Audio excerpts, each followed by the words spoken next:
Kila mtumishi wa serikali hapa mpaka jeshi la Kongo narudi Kenya, mshahara hakuna. Hizi pesa mmezipeleka wapi? Uhuru Kenyatta, Uhuru Kenyatta. Nyinyi sasa mnajua kuongoza, si bottom up. Sasa kama nyinyi mnajua kuongoza, mamtaje Uhuru na Raila, si mko serikalini nyinyi, si mlete pesa. Raila hakujua kuongoza, Uhuru hakujua. Nyinyi mjua mko mamlakani, mbona mishahara hakuna? Si muongoze.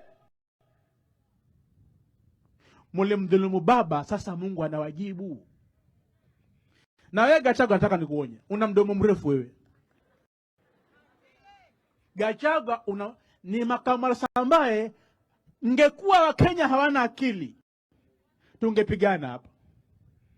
Wakenya tusipigane, tuweke amani. Makamu huyu wa rais huyu ana tabia mbaya, hapimi yatamka nini, saa ngapi, wapi. Hapimi kabisa. Na kichoniudhi ni kwamba alikuwa kwa hafla ya Waislamu, wasema nyinyi Waislamu mwasapoti Raila. Raila aliwafanyia nini? Nitakwambia mawili ya Raila Odinga. Wakati William Ruto aliposimama kupinga mahakama ya kadhi Kenya, wakati wa reforms, alisimama Ruto akasema mahakama ya kadhi kwa katiba mpya siwepo. Alosimama na Waislamu ni Raila Amolo Odinga mpaka ikatoa katiba ya Kenya. Kafanya Waislamu.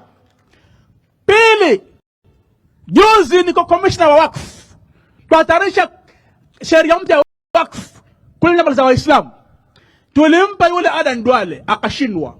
Raila akasimama kidete, ikapelekwa bunge, ikapita. Hivi Waislamu wana sheria mpya wakfu kwa msaada wa Raila Amolo Odinga. Wakati Waislamu wamezuiwa Somalia na Ethiopia, harudi Kenya,